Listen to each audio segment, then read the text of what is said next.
memberkati. Kita bersyukur untuk penyertaan dan pemeliharaan Tuhan bagi setiap kita dalam perjalanan kehidupan kita. Tuhan mengantarkan kita ada di saat ini. Kita ada di dalam minggu sengsara yang kelima. Tapi juga kita belajar dari kebenaran firman Tuhan di dalam Injil Lukas pasal 9 ayat 43b sampai dengan ayatnya yang ke-45. Tetapi juga di dalam Injil Matius pasal 17 ayatnya yang ke-22 dan ayatnya yang ke-23.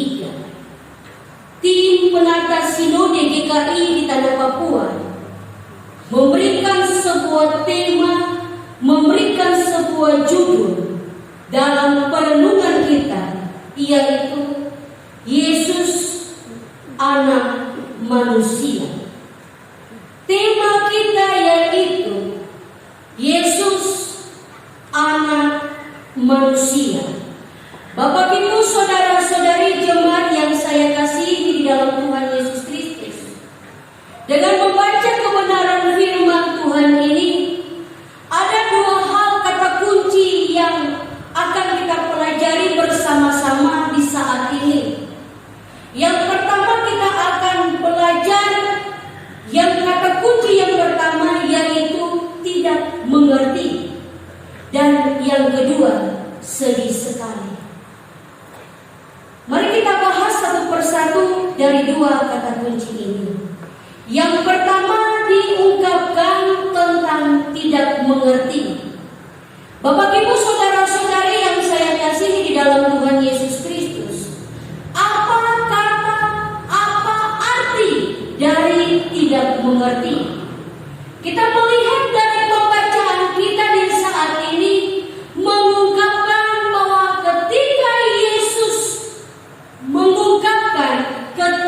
Yesus mengatakan bahwa anak manusia akan diserahkan ke dalam tangan manusia.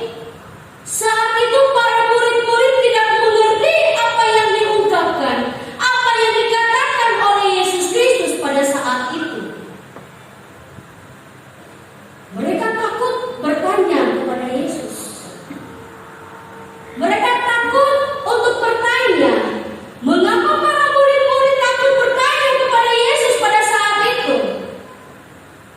Mungkin ada pengalaman. Kita kembali ke dalam perenungan kita di minggu yang telah berlalu.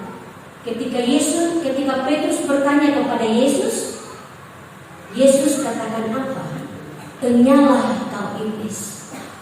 Mungkin berdasarkan dengan pernyataan itu, sehingga ketika Yesus mengatakan demikian, para murid-murid tidak mengerti. Tetapi juga para murid-murid takut untuk mengungkapkan, takut untuk bertanya, apa maksud dan tujuan Yesus mengatakan demikian? Dan kenapa Yesus harus menyatakan diri demikian kepada para murid-murid? Bagian yang kedua kita belajar tentang sedih sekali. Di dalam Injil Matius mengungkapkan ketika Yesus mengatakan bahwa anak manusia akan diserahkan ke dalam tangan manusia, tetapi ada komando, mereka akan membunuh dia. Di sini para murid-muridnya merasa sedih, merasa hancur, merasa khawatir.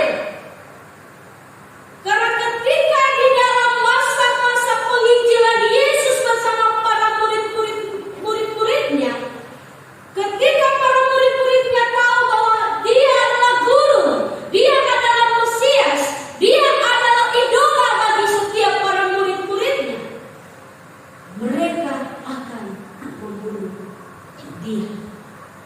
Bapak Ibu saudara-saudari yang saya kasihi di dalam Tuhan Yesus Kristus, tema kita yaitu Yesus Anak Manusia.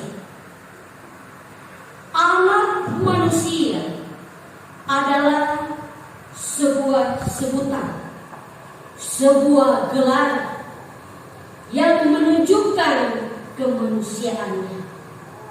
Jadi kalau dia anak manusia, berarti dia harus mengalami yang dinamakan kematian. Kalau Yesus katakan saat ini di dalam perenungan kita atau tema kita ini, dia anak Allah. Allah itu kekal. Allah tidak mengalami yang namanya kematian. Allah tidak pernah mati. Tapi manusia akan mengalami yang namanya kematian. Allah dengan segala keilahiannya tidak akan pernah musnah, tidak akan pernah binasa. Tetapi manusia akan mendapat dan mengalami kematian. Yesus mengungkapkan bahwa dirinya adalah anak Allah, tetapi jiwa dia mengatakan bahwa dirinya adalah anak manusia. Lalu mengapa Yesus mengatakan bahwa dia adalah anak manusia? Kita kembali kepada pembacaan kita di minggu-minggu yang telah berlalu. Kejadian pasal 3 mengungkapkan bahwa manusia itu akan mati. Kalau dalam Kejadian pasal 3 akan mengatakan bahwa manusia itu akan pingsan saja, pasti saat itu juga Yesus akan mengalami hanya pingsan saja, tidak ada yang namanya kematian. Upah dosa adalah maut. Yesus harus ada di dalam kematian.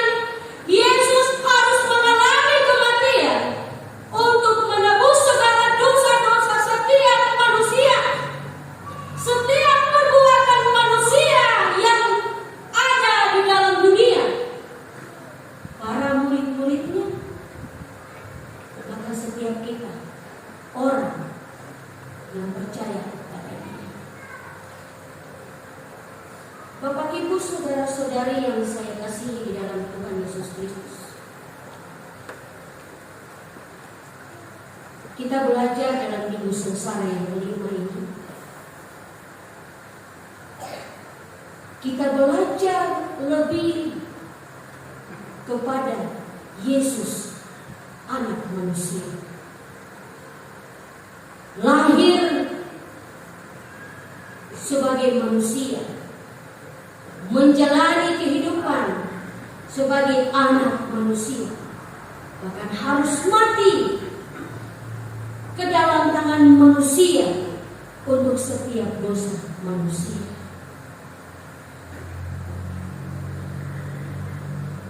Para murid-murid saat itu, mereka merasa bahwa Yesus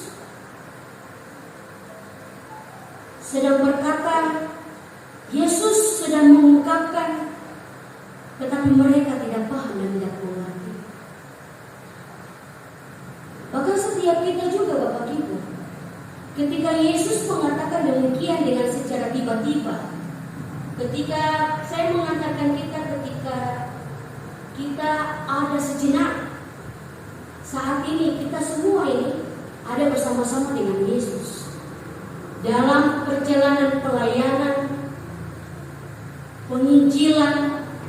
Lalu tiba-tiba Yesus katakan begini, anak manusia akan diserahkan ke dalam tangan manusia. Pasti kita juga tidak mengerti, ya kan Bapak Ibu? Pasti kita juga tidak paham apa maksud dan tujuan Yesus pada saat itu. Mengapa tiba-tiba kita sudah mengikuti Yesus dalam segala pelayanannya, dalam segala perjalanan kehidupannya, dengan tiba-tiba Yesus harus mengatakan demikian. Bahkan pada saat itu murid-murid satu pun tidak ada yang bisa untuk bertanya kepada Yesus. Mereka hanya diam. Mereka hanya diam dan tenang pada saat itu. Tapi Injil Matius mengungkapkan bahwa sedih hati mereka pada saat itu ketika mereka mendengar bahwa Yesus akan dibunuh. Bapak Ibu saudara-saudari yang saya kasihi di dalam Tuhan Yesus Kristus, ketika kita melihat dalam pembacaan kita di saat ini, sama halnya para murid-murid Sama juga dengan dalam perjalanan kehidupan kita. Terkadang di dalam kehidupan kita ini kita adalah manusia yang penuh dengan egoisme. Manusia yang penuh dengan segala hal dalam dunia. Tanpa kita sadari, tanpa kita tidak sadari, tanpa sengaja maupun tidak sengaja, sifat-sifat para murid-murid ada bagi setiap kita. Para murid-murid percaya kepada Tuhan. Para murid-murid mengimani Yesus Kristus pada saat itu. Tapi ketika melihat, mendengarkan ungkapan dari Yesus Kristus, membuat mereka merasa sedih, membuat mereka merasa hancur. Terkadang di dalam kehidupan kita pun demikian. Dalam perjalanan kehidupan kita, di dalam pekerjaan kita, di dalam setiap aktivitas kita, kita mengatakan bahwa kita percaya kepada Tuhan, kita mengimani kepada Tuhan. Tetapi kita terkadang pun juga khawatir kepada Tuhan. Terkadang pun juga kita menyalahkan Tuhan dalam kehidupan kita. Terkadang pun juga kita mau Tuhan mengikuti mau kita, tapi kita tidak pernah berpikir apa yang Tuhan mau bagi setiap kita. Bapak Ibu saudara-saudari yang saya kasihi dalam Tuhan Yesus Kristus, kematiannya membawa kita akan ada dalam kemenangan. Sesaat lagi, detik-detik di mana kita akan mengalami kemenangan, keselamatan di dalam Tuhan. Karena Yesus yang mengungkapkan diri sebagai anak manusia akan mengantarkan para murid-murid, mengantarkan Bapak Ibu saudara-saudari dan saya, kita sebagai orang-orang percaya akan ada di dalam karya keselamatan. Yesus akan menebus segala dosa-dosa kita. Yesus akan menebus segala pelanggaran-pelanggaran yang kita lakukan. Dan Yesus akan membawa kita ke dalam kehidupan keselamatan bersama dengan kita. Bapak Ibu saudara-saudari, kita mengatakan kita adalah Kristen, jangan berdasarkan bahwa kita Kristen karena KTP. Agama apa? Kristen Protestan. Agama apa? Kristen Katolik. Jangan pernah kita membawa diri kita hanya sebuah tameng ketika kita menyatakan diri sebagai Kristen di dalam KTP.